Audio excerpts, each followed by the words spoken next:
Boa noite a todos. Mais uma edição do Política Já. Já tivemos aqui o prefeito Luiz Fernando Machado, o ex-prefeito Valmor Barbosa Martins, o Pedro Bigardi já teve, e hoje já tem uma visita ilustre. Afinal de contas, é um representante da nossa região no governo do estado, Júnior Aprilante. Obrigado. Fala, Marcão. Tudo bem, hein? Tudo jóia? Obrigado. Prazer imenso estar aqui. E aí, Júnior, como é que estão as coisas? Muito trabalho por lá? Bastante trabalho. Bom, primeiro agradecer a oportunidade de estar aqui com você, no seu portal, no seu programa aí, junto aos seus internautas, né? Falando um pouquinho da nossa política, da nossa região, das nossas conquistas como deputado, agora como secretário do Estado. E voltando à sua pergunta,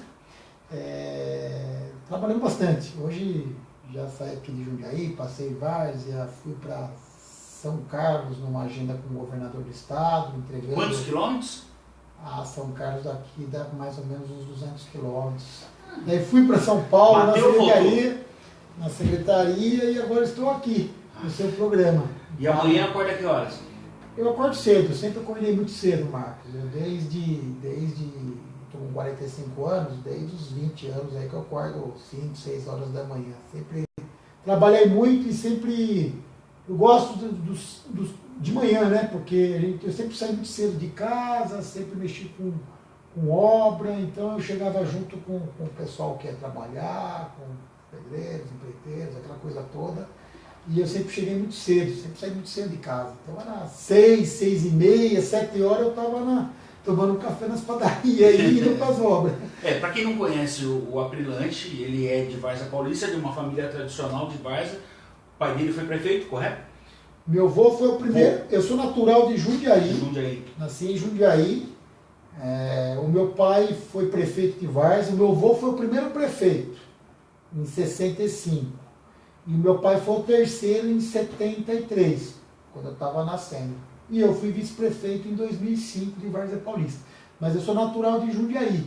Várzea Paulista foi desmembrada de Jundiaí. Várzea é um bairro. Em 21 de março de 1965, juntamente com Campo Limpo, Louveira e Itupeva. São 4 municípios que se emanciparam, né, no mesmo dia, desmembrando de Jundiaí. Mas toda a minha família é de Jundiaí, minha esposa, familiares, inclusive a minha mãe lecionou 25 anos na rede pública municipal, na escola Ramiro Araújo Filho do Vianello. O Mair Zomiani é primo da minha mãe, que foi prefeito de Jundiaí. Então toda a família, eu sou natural de Jundiaí, nasci ali hoje é o Hospital Regional, mas antigamente era Casa de Saúde, né, que falava, era Anastácio. Dr. Domingos Anastácio. Então nós temos aí uma ligação muito forte com as duas cidades. Internauta que quer fazer perguntas para o secretário estadual de turismo, por favor, mande aqui através do Facebook para a gente. Aprilante, qual que é o peso para você de ter tido um avô prefeito de Várzea, o pai prefeito de Várzea? Isso pesa para você? Uma responsabilidade a mais? Marco, eu sou um cara muito tranquilo, eu sou um cara da política, da boa política, eu não tenho ambições extremas, eu não sou um cara do poder, eu sou um cara da política, eu sou um missionário, eu faço da política uma coisa boa, eu não faço da política um balcão de negócio e nem estou na política por causa de poder, eu não me apego a isso. Meu pai foi prefeito, meu avô foi prefeito em uma outra época, né? Em 65, em 73, era um outro momento da política, né? Era uma política de entrega, de sacerdócio, de renúncia. E eu não vivi isso, porque meu avô não era nascido quando meu avô foi prefeito. E meu pai eu tinha acabado de nascer, era muito pequeno. Então eu jurava, inclusive, que eu não ia participar da política. Fiz faculdade fora, morei 5 anos em Piracicaba, fiz engenharia agronômica na USP, morei lá. Depois fiz direito aqui em Jundiaí, no Anchieta, e sempre trabalhei na gestão privada. Mas depois você participa de uma associação comercial, de um conselho de segurança, de um movimento aqui, de um movimento ali, Quando eu vi, eu estava disputando eleição em 2004, primeira vez como candidato a vice-prefeito em Várzea Paulista. Lógico, a origem de ter essa ligação com Várzea Paulista, pai e vô, me levaram também para a política, né? E quando eu vi, eu estava envolvido na política. Mas eu trabalhei todo o meu tempo na gestão privada, até os 30 anos. Estou com 45, até os 30 anos, fiquei exclusivamente na gestão privada. Foi quando eu tive a oportunidade de ingressar na gestão pública. Eu vou inverter um pouquinho a pauta aqui. Essa pergunta deveria ser a última do bloco de política, mas eu vou fazer agora. Perdão. Imagina, tem tudo a ver. Você agora sendo secretário estadual, isso te coloca numa vitrine melhor como político e faz você pensar na prefeitura de Várzea novamente ou a mais ainda a prefeitura de Jundiaí? Eu sou um cara da política, como eu te disse, eu procuro todas as tarefas que eu procuro fazer, as oportunidades que eu tive na vida pública, eu mergulho de cabeça. Então foi um convite que eu tive recentemente do governador, Márcio França, para ser secretário de Estado. Aliás, na história recente aqui da nossa região, de Jundiaí e da nossa região, nós nunca tivemos um secretário do Estado. O Nalini foi secretário de Educação, professor Nalini, mas ele já foi desembargador, presidente do Tribunal de Justiça, corregedor, já estava morando em São Paulo, por mais que ele tenha essa ligação com o Jundiaí. Foi secretário de Educação do Estado do governador Geraldo Alckmin. Mas é a primeira oportunidade que nós tivemos aí um político, um agente político da região, da cidade, do aglomerado urbano de Jundiaí, assumindo a pasta de secretário do Estado. Então é uma oportunidade única para mim, né, para o meu currículo, para a minha vida, e por isso que eu aceitei esse desafio. Mas em relação a futuro político, eu não tenho eu não sou um cara de carreira política, faz a política um balcão de negócio, eu sou um cara da boa política, eu sou um cara da política. Então, onde eu tiver oportunidade, onde for convidado pela minha competência, pela minha capacidade, eu vou assumir. Então, muita gente fala de Várzea, lógico, eu tenho uma ligação com Várzea, eu fui vice-prefeito, meu pai foi prefeito, meu avô foi prefeito, eu fui candidato a prefeito na última eleição, fiquei em segundo lugar, perdi para o atual prefeito que foi reeleito. É uma tendência, por pouco, mas é uma tendência a gente ser lembrado nas eleições municipais. Sou deputado estadual, o único deputado estadual da região, agora estou licenciado, mas eu sou deputado estadual, meu mandato vai até o final do ano, né? Na verdade começo do ano, que é março, deputado estadual. Então estou no último ano de mandato. Então eu sou um cara do bem, eu sou um cara que trabalha para o bem comum, para a população, eu sou um cara que gosta da política. Tá. Eu não sou um cara que coloca o poder, o desejo próprio, particular na frente de tudo. As portas vão se abrindo e a gente vai conquistando. Eu fui secretário de Obras em Jundiaí, a convite do prefeito Pedro Bigardi, depois virei deputado estadual, fui candidato a prefeito em Várzea, agora sou secretário de Estado. Então, quando eu assumo um compromisso, uma responsabilidade pública, na gestão pública, eu me dedico. Brilhante. Então eu sou um cara de... Vamos fazer um exercício assim de imaginação. Você não é o Aprilante, mas você está observando a carreira do Aprilante. O Aprilante foi secretário de obras, o Aprilante foi deputado e o Aprilante hoje é secretário estadual de turismo.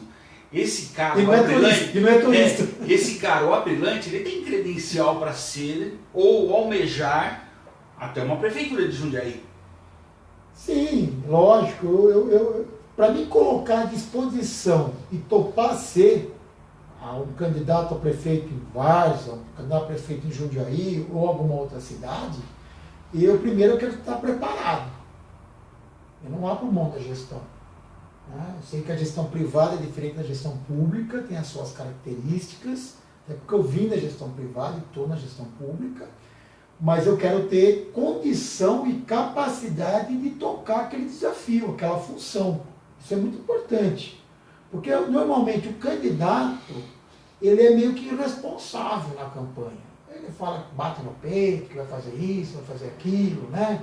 E depois que ele assume a gestão, ele assume lá o que ele ganha, que ele assume aquela função pública, ele vê que os desafios não são daquele jeito que ele esperava que era. Então tem que ter muito preparo, tem que ter muita capacidade. Hoje você está preparado? E precisa ter grupo. Eu me sinto mais preparado, porque eu passei por alguns degraus, por algumas etapas da vida pública. Né? Essas oportunidades que eu tive me ajudaram. Fora a minha experiência, a minha profissão, minha formação acadêmica, e também a experiência na gestão privada, agora eu sou um cara mais experiente na gestão pública. Eu estou aprendendo, por exemplo, a ser secretário do Estado de São Paulo, o maior estado da nossa União, né, do nosso Brasil. 216 bilhões de orçamento o governo do Estado tem, a pasta de turismo são mais de 500 milhões. Então eu estou aprendendo. Hoje eu converso com 645 prefeitos, com vários vereadores, com 94 deputados estaduais, com deputados federais por São Paulo, com outros secretários. Então é uma experiência muito grande. Tudo isso é preparo, tudo isso é aprendizado. E minha mãe sempre falava uma coisa para mim: diploma, filho, não ocupa a gaveta. Então foi por isso que ela criou, tanto eu como meus irmãos, sempre linha dura, professora, descendente de alemã, tem que estudar, tem que se preparar, tem que se capacitar. Então eu me sinto preparado hoje. Se eu estou preparado, eu me coloco à disposição para ser. Lógico que depende de uma série de coisas, de grupo, ninguém ganha uma eleição sozinho, é uma série de coisas por trás de tudo isso, né? Então, eu me sinto preparado e me sinto mais capacitado. Por exemplo, essa oportunidade, com quantas pessoas eu estou conversando? Com quantos secretários que eu estou conversando? Com quantos governadores de outros estados eu estou conversando? Com prefeitos, eu estou aprendendo. Eu vou estar muito mais preparado amanhã para disputar uma eleição municipal. Isso é claro. Abrir portas. A vida é relacionamento. E eu estou fazendo isso. Brilhante. Irene Somini. Estou desejando uma boa noite para você e mandando uma mãozinha. Igualmente. Zezinho Santos, fotógrafo, conhece? Ô, Zezinho. A Brilhante é um cara, gente boa, sempre no bairro Santa Gertrudes, tomando café. Na padaria do Valdemar. O Marcos Piva também mandando. Obrigado, mano. E o Alexandre Martins também, o fotógrafo, mandando um positivo para você. Turma antiga de guerra. Não sei como.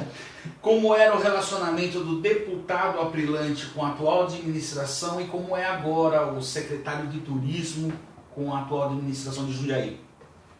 Eu sou do PSB, né, partido do governador Márcio Franz. É bom ficar claro aqui que Aprilante foi secretário de obras do governo Pedro Bigardi, que todo mundo sabe, há uma rusga pública entre Bigardi e Luiz Fernando Machado. Desculpa. E isso respingou em você de alguma forma, como deputado ou secretário? Eu sou do PSB. O PSB aqui de Jundiaí, que é o professor Oswaldo Fernandes, que é o presidente do partido, disputou a eleição municipal juntamente na coligação com o Luiz Fernando, atual prefeito, e eu fui secretário do Pedro Bigardi. Mas a relação com o PSB, o Márcio França, era vice-governador do Geraldo Alckmin, que é do PSDB, que é o partido do Luiz Fernando. A relação com o Luiz nunca foi ruim, mas eu fui secretário do Pedro Bigardi. E hoje o Pedro é pré-candidato a deputado estadual. Se eu não tivesse assumido a pasta de secretário do Estado, eu seria candidato a deputado estadual, disputando, não contra, mas disputando junto com o Pedro, que é pré-candidato a deputado estadual no PDT hoje. Então eu acho que a relação aí com o Pedro é boa, sempre foi muito boa, ele me deu uma oportunidade. Existem diferenças, existem divergências na forma de administrar, isso existe mesmo, inclusive durante a oportunidade que eu tive como secretário, em alguns pontos eu discordei, e isso sempre expus claramente, inclusive para o Pedro na época e também para outras pessoas, até hoje eu falo isso. E a relação com o Luiz é amistosa, é institucional. Tanto é que o meu escritório aqui em Jundiaí, como deputado estadual, era o antigo escritório do Luiz Fernando. Quando ele virou prefeito, ele ganhou as eleições para prefeito de Jundiaí, e ele se renunciou ao cargo de deputado estadual, o escritório dele ficou vago na Rua do Retiro. Eu conversei com ele, falei, pô, o escritório está montado, alugado, né, pô, a casa. Mas o escritório está montado, você vai para a prefeitura, não tem razão de você ter um escritório. O deputado precisa, porque a base é em São Paulo, né, na Assembleia, lá na Ibirapuera. E daí eu tinha um escritório em Várzea, que eu abri, e esse escritório que o Luiz me cedeu. Negociei o aluguel com o imobiliário, né, porque isso a gente aprendeu a fazer desde a gestão privada e na gestão pública também. E fui para o escritório. Então, a relação com o Luiz não é ruim. Falar que ele me ajudou, que ele vai me ajudar, que ele me ajudou como deputado, ele tem as preferências dele, os candidatos dele, inclusive o vice-prefeito Pacheco, o presidente da Câmara, Gustavo Martinelli. Ele tem uma candidatura, apoia uma candidatura de governador diferente da minha, o meu é o Márcio França, que é atual governador do meu partido PSB. Ele deve apoiar a candidatura do Dória, né, se o Dória realmente sair candidato a governador. Mas eu não tenho problema nenhum. Eu tenho uma relação melhor com o Miguel Haddad. Até porque eu tenho uma amizade já antiga aí com familiares do Miguel, sobrinhos do Miguel estudaram comigo no Divino Salvador. Uma proximidade maior. Tem uma proximidade maior com o Miguel Haddad. Até quando eu fui secretário de obras, por diversas vezes atendi aí a família do Miguel, o próprio Miguel, então tem uma relação melhor com o Miguel Haddad. Mas não tem nenhum problema com o Luiz. Até porque a mulher do Luiz, a Vanessa, ela fez direito comigo, aqui em Jundiaí. Colega de classe. E foi colega de classe, foi a minha melhor amiga de classe, uma das melhores amigas que eu tinha, de colegas de faculdade, né? Estudamos junto 5 anos no direito, no Anchieta. Cíntia Souza está falando assim, também estou aqui. Conhece ela? Jornalista? Opa, Cíntia, tudo bem? Está acompanhando também a nossa entrevista. Pergunta de Nelson Manzato. Pedro Bigardi perdeu. Por que, na sua opinião? Por que Pedro perdeu? O Pedro é uma excelente pessoa, um ser humano, assim, de primeira linha. Mas o Pedro, primeiro foi uma gestão, foi aqueles 4 anos que todos os prefeitos sofreram, que foi de 2013 a 2016, 13, 14, 15, 16. Todos os prefeitos sofreram, independente de partido. Foi crise hídrica, crise política, crise econômica, manifestação de rua, teve tudo naqueles 4 anos, né? Então isso foi ruim para a crise econômica, orçamento, repasse de dinheiro de verba estadual, repasse de verba federal, tudo diminuiu. E eu acho que houve alguns erros de administração, de gestão. E eu acho que o Pedro perdeu também na questão política, principalmente nas coligações partidárias. O Pedro perdeu alguns apoios de última hora, aí, o PV, o PTB, que estavam na base do governo, que tinham apoio na Câmara Municipal. Eram 2 partidos naquele momento que tinha uma composição boa dentro da Câmara Municipal, vereadores, etc. E eu acho que ele se perdeu na gestão. O grande problema, às vezes, do gestor, talvez da falta de experiência, e aí eu falo na gestão pública, é que, às vezes, a gente não tem noção do que custa a operação, por exemplo, de um equipamento público. É muito fácil construir uma UPA para cá, uma UPA para lá, uma UBS para cá, uma UBS para lá, um complexo esportivo, um equipamento público. O mais difícil na gestão pública é você administrar, é você operar, é você colocar em funcionamento. Então muita gente acha que o problema de saúde é construir uma UBS. Mas tenta construir uma UBS se você não tiver funcionários, se você não tiver colaboradores, se você não tiver médicos, se não tiver condições de tocar o custeio daquela máquina pública. O Pedro dimensionou errado. Outra, no momento muito difícil da economia, eu acho que ele precipitou alguns reajustes para o servidor de forma muito acima do que eu nunca vi. Eu nunca vi 40% de reajuste para um servidor público num único momento.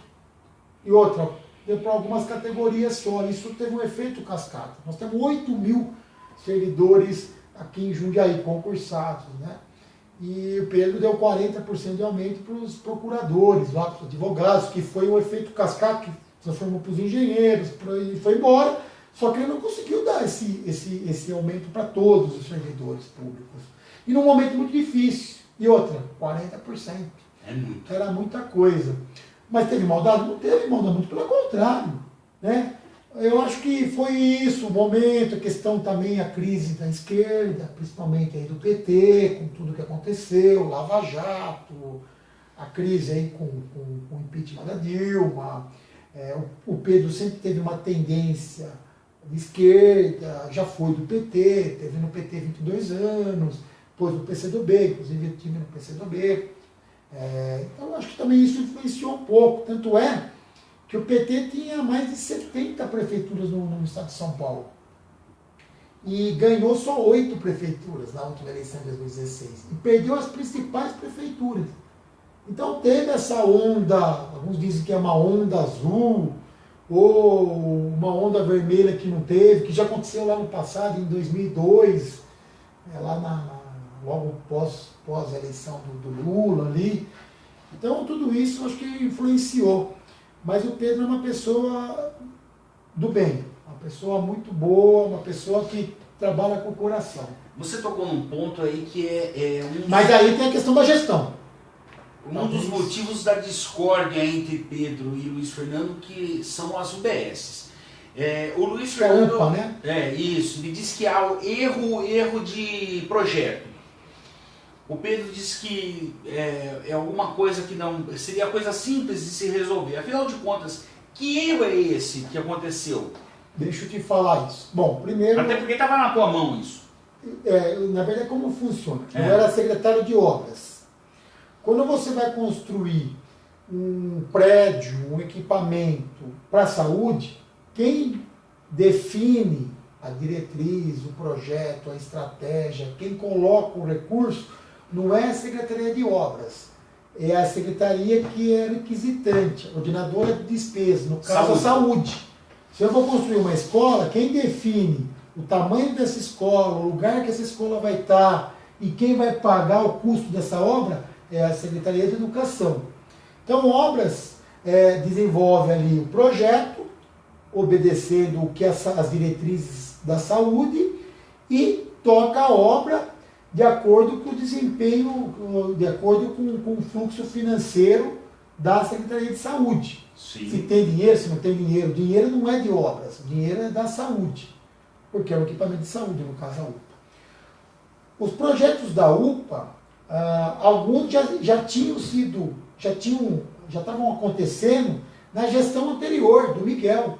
Tinha projetos que já existia, que já tinha iniciado.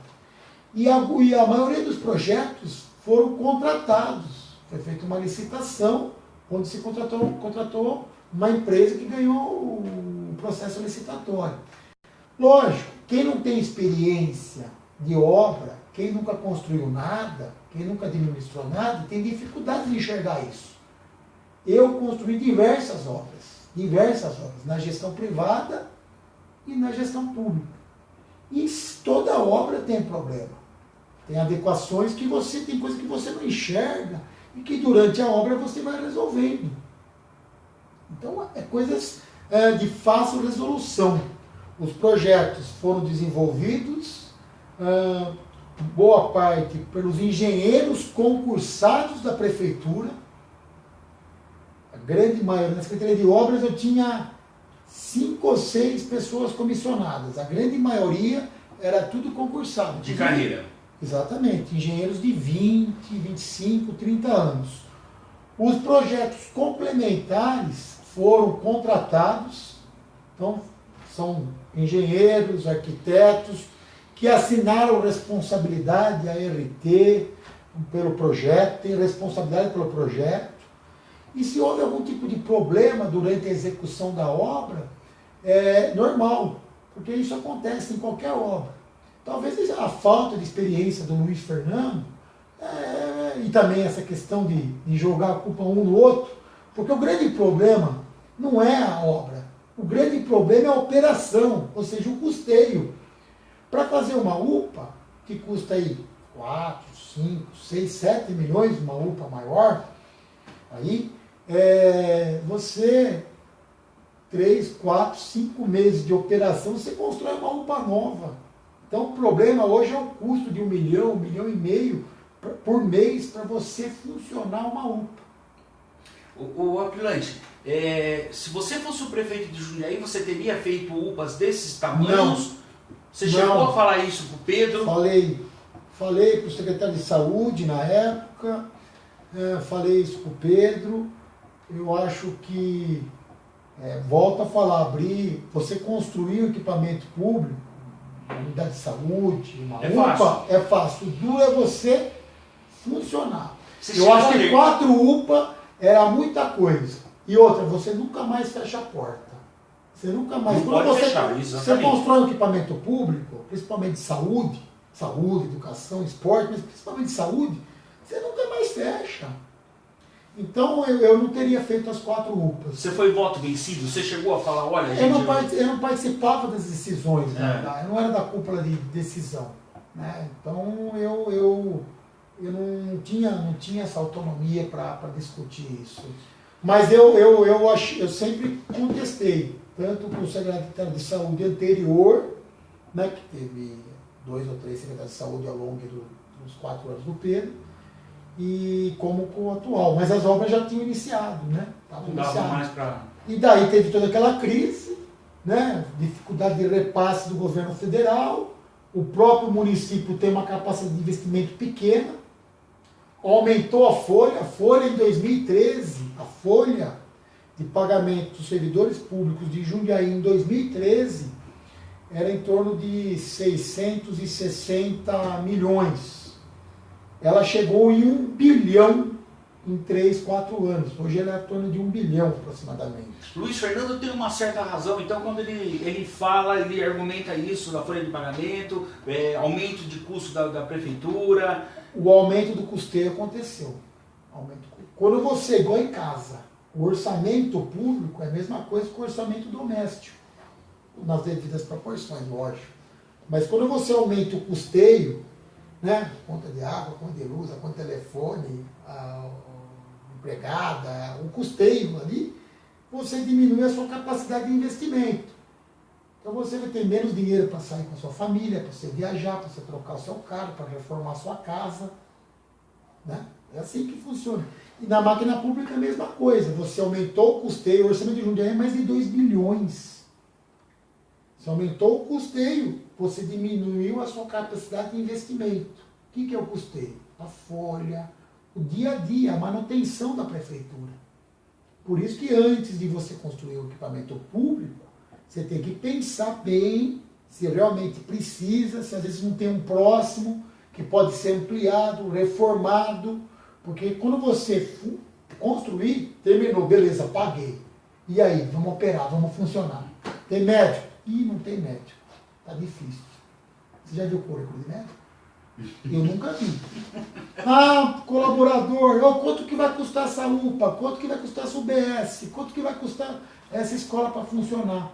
E às vezes é melhor você ampliar uma existente, ou reformar uma existente e colocar mais gente para trabalhar. É um cafezinho a mais, é uma segurança a mais, é um telefone a mais, é tudo a mais. Vamos lá. Estendi, desculpe. Imagina. Cláudia Marconi Oliveira, secretário preparado para conduzir a Secretaria de Turismo. Parabéns. Rogério Cavalinha, acompanhando a entrevista. Abraço para mim. Obrigado, Rogério. A Aprilante conhece muito a nossa região. Luiz Fernando Negro Nalim. Boa, Júnior. Obrigado. O pessoal está assistindo. Daqui a pouco vem umas porradinhas. Vamos continuar aqui. Luiz Lesse, jornalista, professor também, diretor de escola. Ele quer saber o seguinte de você: é mais fácil exercer o executivo que o legislativo? Mandar é melhor que elaborar leis? É mais fácil jogar pedra ou ser vidraça? Eu vou ser sincero, minha primeira experiência como legislativo, como deputado estadual. Cada pessoa tem um perfil. Pois eu comecei a trabalhar muito cedo, com 14 anos, eu fui frentista do Alto Posto Brunholi, aqui na Antônio Segre com a Federico Zanan, do Anísio Brunholi. E eu sempre gostei mais de executar. Talvez a formação de engenheiro, depois eu fiz direito, trabalhei em 3 empresas, até os 30 anos, essencialmente, exclusivamente na gestão privada. Eu gosto do executivo, eu gosto de fazer. Me dá prazer fazer um asfalto, me dá prazer construir uma OBS, me dá prazer realizar uma obra, um viaduto, que nem as nossas da Anguera. Então eu gosto disso. Eu gosto mais do executivo. Mas tem gente que prefere o legislativo. Eu, com essa experiência que eu tive como deputado estadual, gostei. Aliás, eu brincava, eu era o executivo no legislativo. Tanto é que você viu meus números aí como deputado estadual, apesar do curto período, aí 1 ano e meio que eu fiquei como deputado estadual. Mas eu prefiro o poder executivo, eu prefiro executar. Eu acho que eu posso colaborar mais com o poder público no executivo. E essa experiência de secretário de Estado está me ajudando muito, está me abrindo mais ainda portas e experiências novas. Cláudia Marconi Oliveira, parabéns, secretário Júnior Ambulante. Itupeva está de braços abertos a você, pelas conquistas que você trouxe às cidades como deputado estadual. Legal, Itupeva, inclusive, é município de interesse turístico, que foi projeto de lei que eu aprovei como deputado estadual, e agora estou liberando o recurso, assinando os convênios para liberar o recurso para Itupeva. Itupeva, Cabreúva e Jundiaí. A gente vai falar de turismo daqui a pouquinho. Maurício dos Santos, jornalista, colega nosso, quer saber: o consórcio para a despoluição do rio Jundiaí foi um projeto vitorioso. Apesar de Jundiaí ser protagonista do aglomerado urbano com mais recursos, o senhor acredita que a mesma experiência poderia ser adotada para a manutenção permanente da marginal do rio Jundiaí, que hoje está em estado precário? A marginal do rio Jundiaí. Inclusive eu consegui algumas emendas para a marginal do rio Jundiaí. A marginal do rio Jundiaí, ela tem, falando do pavimento, falando da pista, né, da estrada, né? Ela tem 12 quilômetros de extensão. Ela tem 3,5 km em Jundiaí. Ela tem em torno de 6 quilômetros em Várzea Paulista, que fica bem no meio. E em Campo Limpo, que é a outra ponta, a outra extremidade, tem em torno de 3 quilômetros, que dá 12 quilômetros aproximadamente, num sentido e 12 no outro. No entanto, cada cidade, Jundiaí, os seus 3,5 km, tem a competência de fazer a manutenção. A Várzea é a mais prejudicada com 6 km e recebe o fluxo das duas cidades nos dois sentidos. Está no meio. E Campo Limpo na outra ponta com mais 3 km. Não é uma via pública estadual, como a Anguera, como uma Geraldo Dias, como uma estrada velha de São Paulo, né, Tancredo Neves. É uma estrada que liga 3 cidades, mas é uma via pública municipal. Cada cidade tem o seu pedaço. Então a responsabilidade não é do Estado, é do município. Tanto é que todos os municípios, tanto Jundiaí como Várzea, como Campo Limpo, Marco, sempre colocaram radares. Sim. E esses radares, né, que multa, tem um fundo de multas, não vai para o Estado, vai para o município. E o objetivo do radar, das multas, é você, além de tudo, de orientar, aplicar também na manutenção da via. Garantir a segurança do usuário da via. Além de investir na educação, né, do trânsito, aquela coisa toda. Existe um fundo municipal de multas. Então, para o radar é municipal, para manutenção não é municipal. É o Estado. Agora eu entendo, principalmente Várzea Paulista, que está no meio, que é difícil manter. São 6 quilômetros, no caso de Várzea Paulista, nos dois sentidos. É muito custoso. Então, o Estado, através de convênio entre o Estado e o município, pode disponibilizar recursos. Eu consegui 1,5 milhão, 1,50 milhão de emendas para marginal, para a Várzea Paulista. O Luiz conseguiu mais 1,6 milhão para a marginal no trecho de Jundiaí, que é um convênio, né, junto com o Estado. Inclusive, nós colocamos 2 quilômetros, a minha primeira emenda foi para defesas metálicas. 2 quilômetros de defesas metálicas, que foi, por coincidência, olha só, a gente colocou as defesas metálicas num dia lá, porque foi muito rápido, né? Foram 2 quilômetros. No dia seguinte, que a gente foi, inclusive, fazer uma reportagem junto com o prefeito de lá, o Juvenal, eu como deputado dele como prefeito, teve um acidente. Nossa. E não teve uma vítima fatal, porque tinha as defesas novinhas, zero bala. Foi manchete do jornal de Jundiaí, inclusive. Não sei se você lembra disso. Isso há 1 ano e meio atrás. Sim.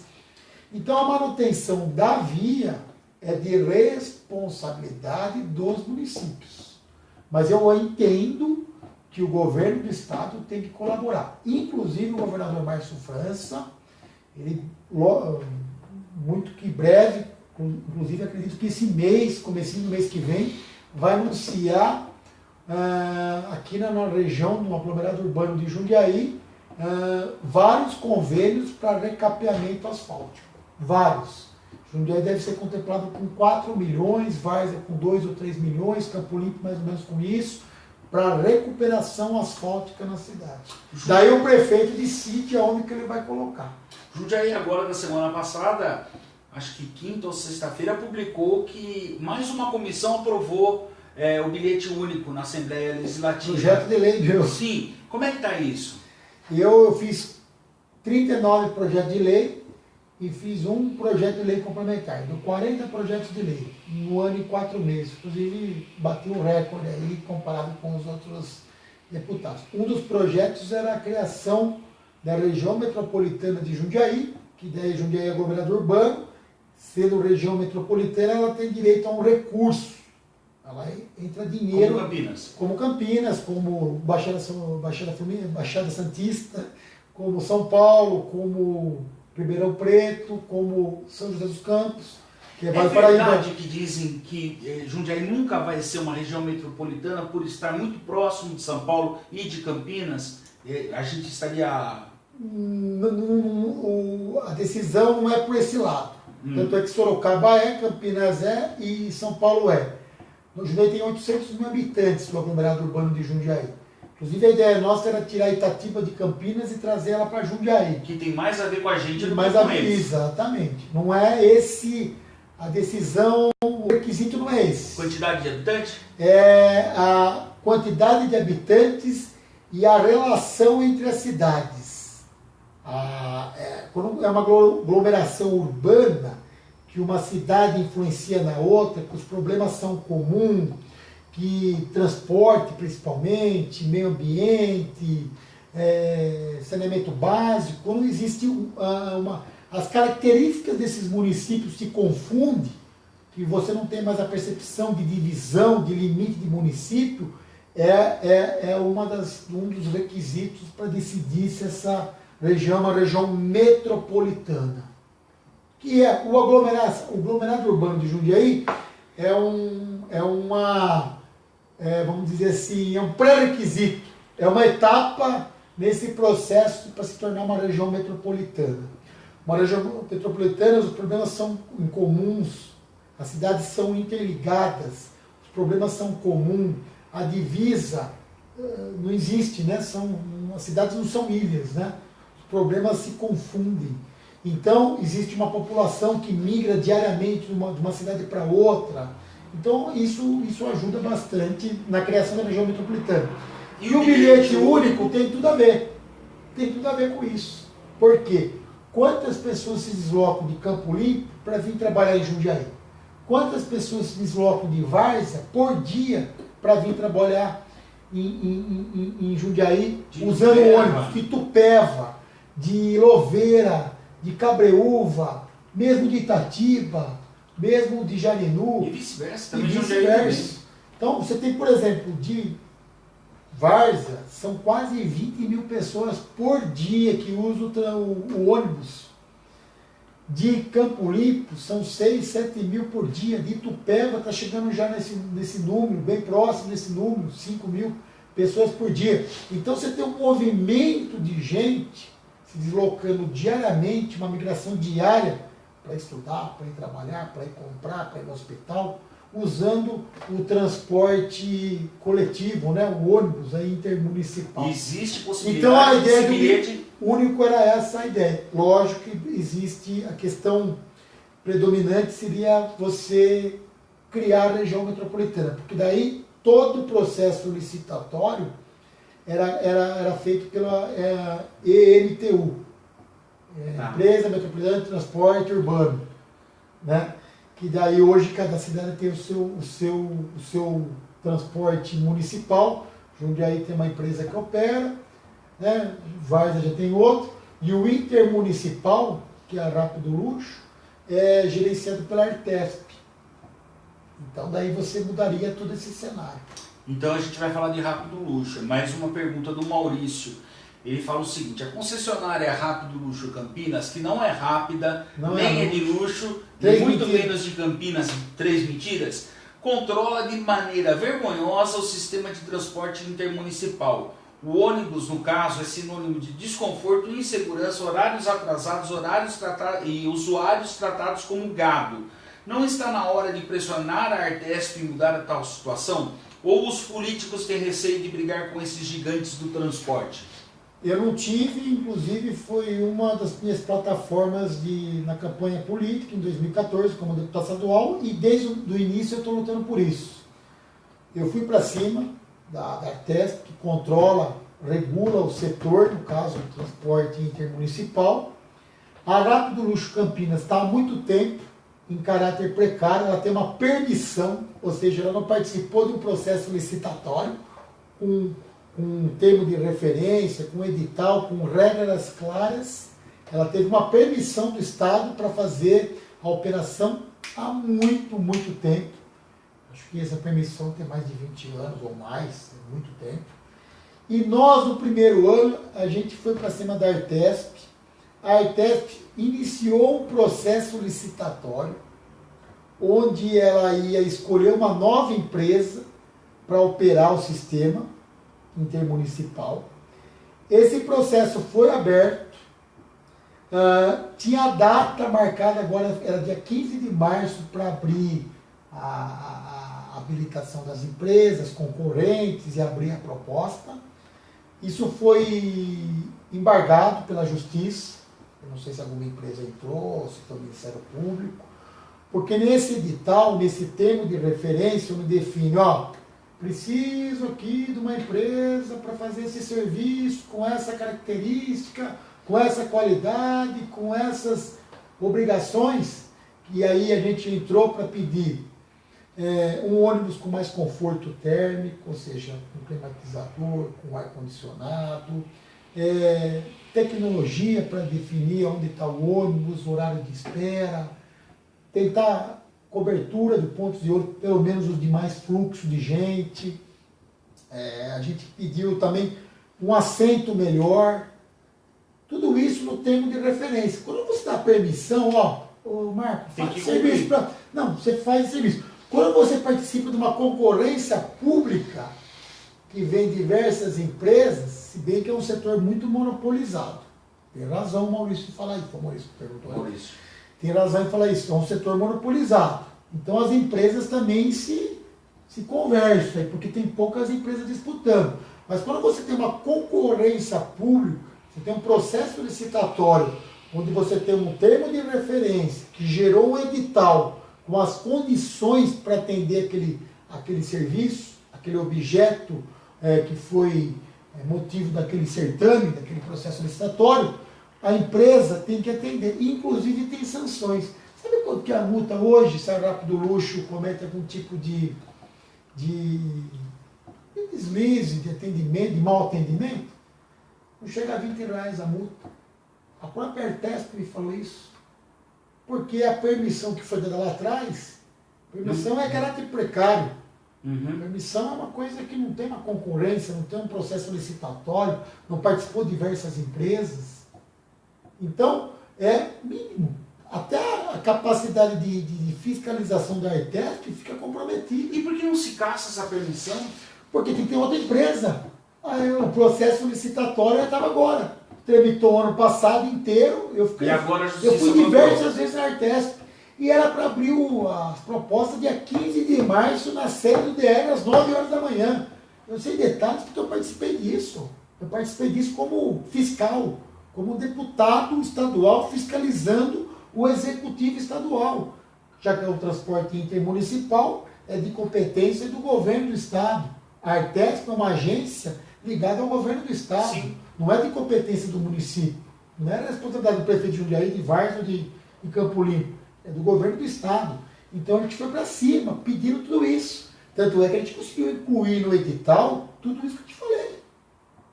Horário, conforto térmico, tecnologia, toda essa parte, eles conseguiram incluir isso no edital.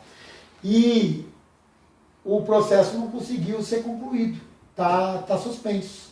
Dia 15 de março que ia ter a abertura da proposta. Solução só Deus sabe. Quando a gente tiver um processo licitatório concluído, uma nova empresa, lembrando que o mercado é muito monopolizado, a Rápido Luxo tem diversas empresas com outros nomes. Existe aí, né, um acordo entre as empresas do setor, como outras áreas. Não é fácil, mas vai ter regra, vai ter penalidade, vai ter sanção. Ó, não cumpriu isso, a multa é alta. Daí a própria Artesp vai ter condição de fiscalizar melhor. Maurício ainda, com as suas convicções políticas, públicas e pessoais, quem é o melhor pré-candidato à presidência? O Lula não vale, ele é um corrupto preso, segundo Maurício. Ciro, Marina, Alckmin ou Bolsonaro? Eu vou ser sincero para você com o meu coração. Por mais que eu estou no PSB, o PSB não tem uma candidatura própria a presidente, não deve ter, até se o ex-ministro Joaquim Barbosa se filiou a tempo, até ensaiou aí uma possível saída, uma pré-candidatura, mas depois desistiu. O que eu acho? Eu não acredito em... Eu acho que o extremismo, direita, esquerda, o 8, o 80, não é a solução para o Brasil. Eu defendo a convergência, eu defendo o equilíbrio e eu defendo a experiência na gestão pública. A gestão pública é diferente da gestão privada. Para mim comprar um saco de cimento na minha empresa, eu ligo para um depósito, peço por telefone, se eu tiver já o cadastro, se eu tiver já o crédito, no dia seguinte ele entrega na obra minha. Para mim comprar um saco de cimento na gestão pública demora 90 dias. É um processo licitatório, etc., procedimento de compra, ou seja, é totalmente diferente. Então, às vezes a pessoa tem uma experiência muito grande na gestão privada. Isso aconteceu comigo, em 2005. Quando eu vim da gestão privada, eu fui para a gestão pública. Eu achei que eu ia resolver tudo rapidamente, como eu resolvia na minha empresa, ou no meu negócio, ou na minha casa. E na gestão pública é travado. O servidor público é concursado, tem estabilidade. Você não troca se ele está ineficiente, se ele está improdutivo, se ele não está atendendo. Não é fácil. Tem que abrir uma sindicância, todo um procedimento administrativo. O processo de compra demora. Nós temos poder legislativo, que fiscaliza o executivo. Você tem Ministério Público, onde você tem uma judicialização do serviço público, especialmente na saúde e na educação, que quebra qualquer planejamento. Ou seja, você tem Tribunal de Contas, você tem um monte de gente cuidando, né, fiscalizando. Então não é do jeito que eu faço na minha empresa, no meu negócio, na minha casa. Por isso que tem que tomar muito cuidado com os aventureiros, com os salvadores da pátria. E eu acho que o extremo, direita, esquerda, não é a solução. Na minha opinião, resumindo, na minha opinião, de todos os pré-candidatos que estão se apresentando a presidente. Eu acho que os mais preparados, chama-se Geraldo Alckmin, não sou do PSDB, sou do PSB, e Ciro Gomes. Que eu acho que eles têm experiência na gestão pública, mais de uma vez, mais de uma oportunidade, e eu acho que eles têm equilíbrio suficiente, mais o Alckmin do que o Ciro. O Ciro é mais bocudão, mais explosivo, do que você pegar uma pessoa aí extremista que vai ter dificuldade até para dialogar com o Congresso Nacional. Você precisa de reformas.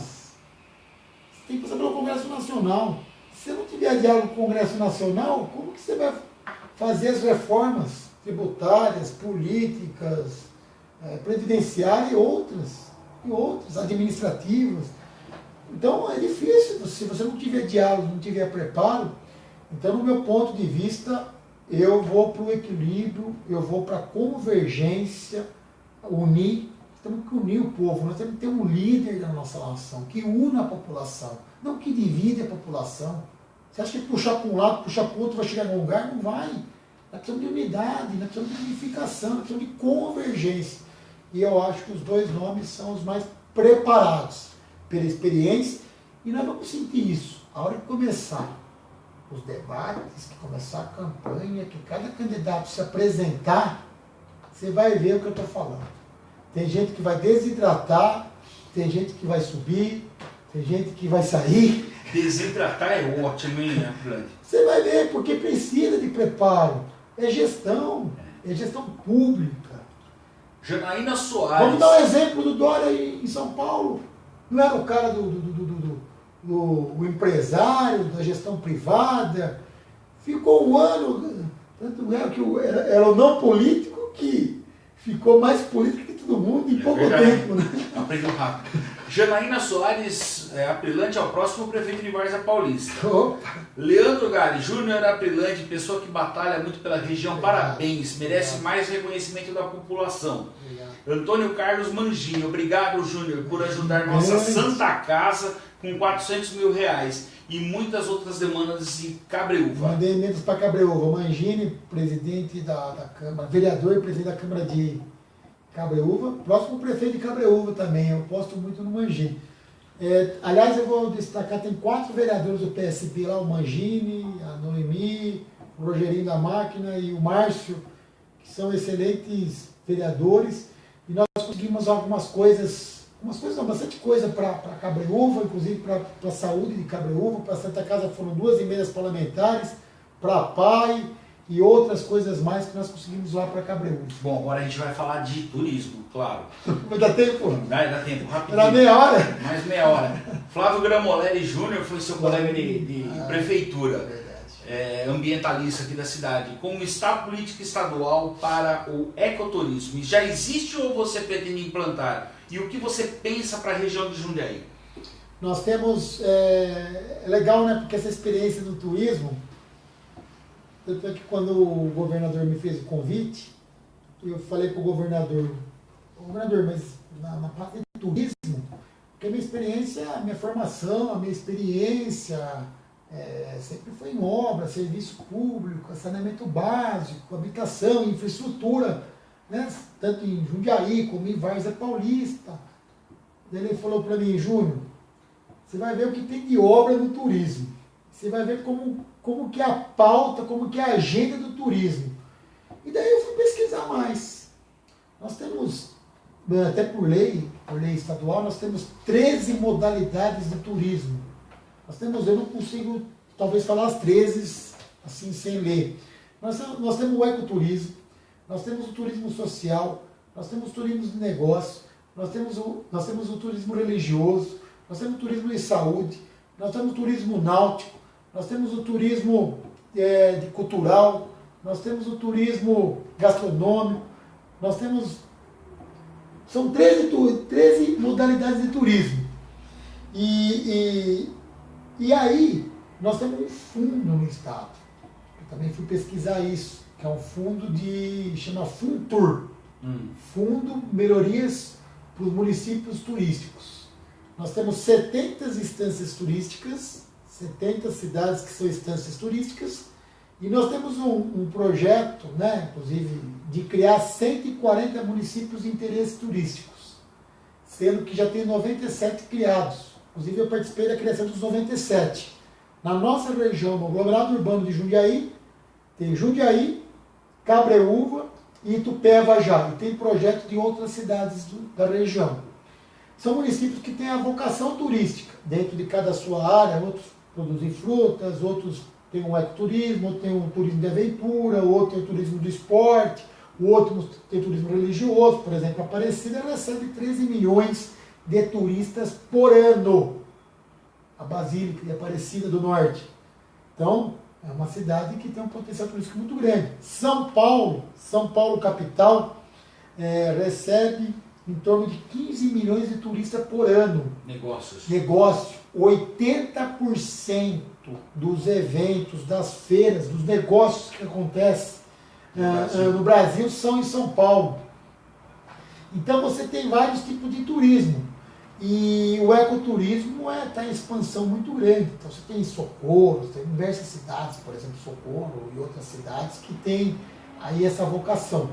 E esses 140 municípios de interesse turístico, que já foram criados em 97, têm direito a esse fundo.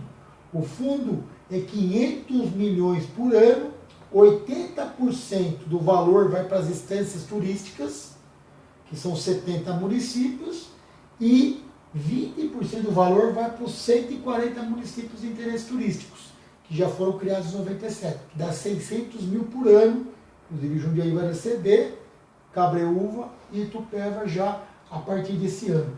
Então isso fomenta o turismo. O turismo é uma pauta positiva, uma agenda positiva, é bem-estar, né? Mesmo que você vai fazer vai num evento, numa feira, é gostoso, você vai praticar sua fé, no caso, exemplo da Aparecida. Então, ou você vai fazer um esporte radical, Brotas, por exemplo, dei outros exemplos, Socorro e outras cidades, descer de Aquaride, etc. Então, você tem hoje recursos, você tem uma política pública para o turismo de São Paulo. E o turismo de São Paulo, nas suas diferentes vertentes e modalidades, já representa 10% do PIB do estado de São Paulo. E São Paulo recebe por ano 44 milhões de turistas. 3 milhões de famílias paulistas vivem do turismo. Importância, né? Nós temos 620 quilômetros de praias. Nós temos quase 300 praias. Litoral Sul, Litoral Norte. Nós temos um interior com mais de 800 fazendas que exploram o turismo rural, que tem muito a ver com ecologia, com ecoturismo e tudo mais. Então você tem uma pauta, uma frente muito positiva. E o governador Márcio França, que foi o secretário do turismo lá atrás, ele que criou os MITs, os municípios de interesse turístico. Então nós vamos ter 210 cidades, 70 instâncias e 140 municípios de interesse turísticos, recebendo o certificado do Estado, que tem o potencial turístico, tem a vocação turística, e recebendo recursos. E o turismo gera muito serviço e oportunidade, emprega muito. Ontem, Marco, eu tive numa etapa de um programa que chama Festival Sabor São Paulo. Em Campinas foi essa etapa. É a 4ª edição e foi a 5ª etapa desse ano. E junta lá empresas no campo gastronômico que oferecem ali, participam de um concurso com um prato, uma comida típica da sua cidade. E a região de Campinas foi contemplada ontem. Então foram foram escolhidos, todo mundo se inscreve que tem interesse na região de Campinas, e daí foram escolhidos 10 estabelecimentos, 10 pratos. Então eles vão lá apresentar para o público no Senac de Campinas, foi ontem eu participei. E daí você escolhe 3 pratos, 3 prato doce ou salgado, né? 3 chefes lá. E daí vai para o final em São Paulo, que reúne as 9 etapas, vezes 3 dá 27 do estado inteiro. Nós já percorremos 360 municípios de 645 municípios que tem o governo do estado. Então olha como isso é abrangente, é amplo, como integra, como dá oportunidade para as pessoas. Hoje eu estive em São Carlos, inclusive entregando um certificado de município de interesse turístico para uma cidade vizinha, que foi Itápolis, capital da aviação civil. E lá teve uma etapa, em 2015, do Sabor São Paulo. E tinha umas senhoras, que na época tinha ali a sua atividade, né? Mas era muito amadora. Depois que eles participaram do Sabor São Paulo lá em 2015, que eles ganharam, hoje eles têm uma empresa aberta, né, na cidade de São Carlos, e hoje ela foi me entregar, inclusive, uma lembrança, que eram os docinhos que eles fizeram na época e que ganharam o concurso, a etapa de São Carlos. Bacana. E me entregaram. Hoje, a gente é uma empresa, a gente está organizado, a gente está estabelecido, a gente tem um monte de cliente, é umas senhoras, a gente está constituído, né? Tem essa visão mais empresarial, atendendo em escala, aquela coisa toda, por causa desse programa que eles participaram lá atrás. Bacana. Então isso é até gratificante. Gilete, eu vou para a última pergunta da Conceição Pacheco. Fala muito. Imagina. Conceição Pacheco, Político, tem que falar, né? colaboradora nossa, ela escreve aqui de 15 em 15 dias, quinzenalmente, sobre turismo. Então ela é uma pessoa ótima para adaptar sobre esse assunto. Eu vou emendar, Me ajude. eu vou emendar também com um questionamento meu que tem a ver com uma pergunta dela. Hoje, Jundiaí tem a festa da uva, não tem mais a festa do morango, acabou, porque não tem morango em Jundiaí. Nós temos de Jarinu e Atibaia, inclusive. Sim. Vai começar agora. Aí ela fala, o circuito das frutas, as pessoas reclamam dos roteiros que são caros e acabam não indo. Quais os planos que o senhor tem para incentivar os pontos turísticos locais e deixá-los mais acessíveis? Aí eu complemento. A Serra do Japi, como é que o secretário estadual vê a exploração da Serra do Japi pelo turismo? Eu acho que a gente tem um potencial aí maior na Serra do Japi. Acho que dá para você usufruir mais com responsabilidade, com equilíbrio, com sustentabilidade. Eu acho que tem tudo a ver com o ecoturismo, né? Com o turismo ecológico. Eu acho que dá para você aproveitar melhor, lembrando que a população precisa ajudar também, né? Principalmente os visitantes.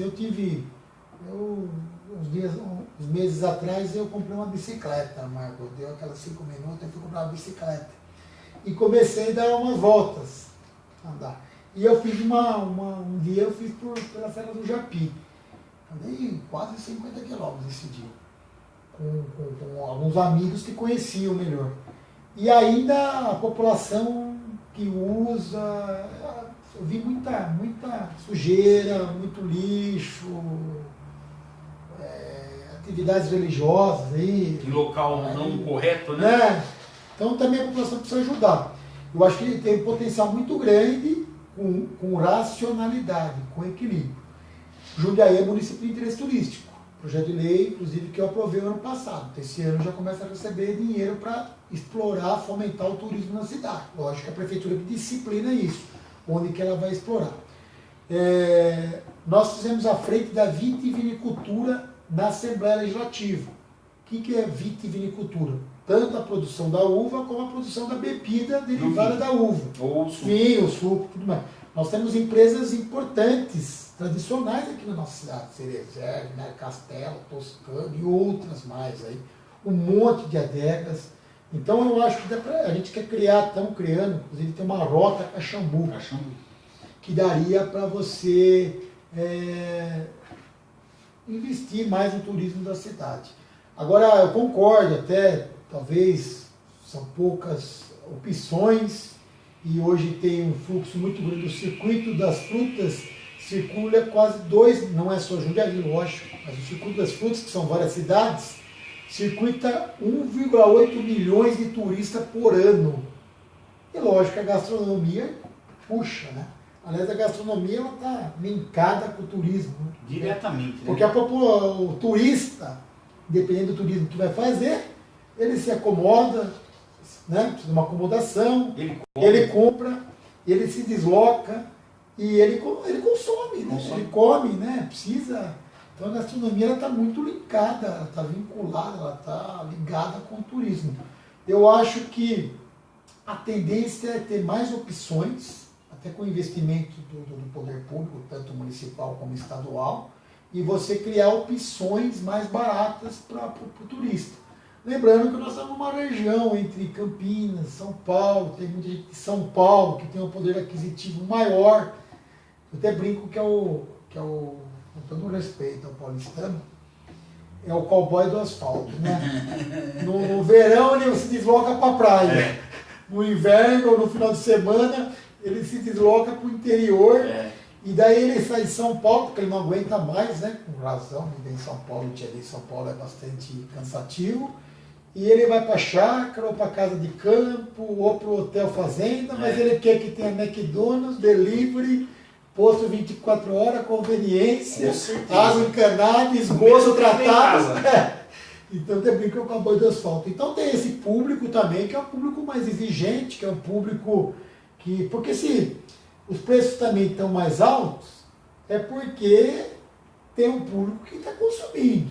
E eu acho que com essa diversificação, com o investimento do poder público, municipal, estadual, e com novas opções, a tendência é você abaixar o preço. Sem citar nomes, mas eu, como jundiaense até, né, natural de Jundiaí, outro dia fui até com a minha família, com a minha mãe e tudo mais, almoçar no Caxambu ali. E eu já procurei algumas opções com qualidade mais baratas que os restaurantes mais antigos, mais tradicionais que a gente conhece. Então acaba até legal, porque às vezes tem famílias tradicionais que começaram já tem uma adega, produz o vinho, vou fazer um restaurante. Tem uma filha que formou no Senac, tem uma filha que formou em gastronomia. Eu vou abrir, o pai abre um espaço gourmet lá no sítio, né? Porque sítio, chácara, e vamos ter um restaurante aqui, então tem a adega do pai, né, que o vô que explorava, que o vô que era o patriarca, já tem a filha que virou chefe de cozinha em São Paulo, ou seja, você começa a abrir, né, o leque, e daí as opções acontecem, e essa concorrência, além da oferta e da procura, ela começa a acontecer. Lógico que esse público, principalmente que vem de São Paulo, ele é um público que tem um poder aquisitivo maior. Mas a tendência com o poder público e com a concorrência é você ter mais opções. E tendo mais opções, você tem um preço mais acessível. Brilhante, foi um prazer recebê-lo. Acho que todos os internautas gostaram muito dos seus esclarecimentos desde a época de Várzea Paulista. Chegamos até os dias atuais. Foi bacana pra caramba receber. Venha sempre, tá? Obrigado. E um abraço ao colega Robson Ouro, Chocolate, que está aqui com a gente. Colega do nos bastidores já aqui. tem quantos? 30 anos que a gente se conhece, Chocolate? 26. 26, né? Então tá bom. Obrigado a todos pela companhia. Semana que vem mais um Política Já na quinta-feira. Obrigado, gente. Boa noite para todo mundo. Forte abraço. Obrigado pela oportunidade.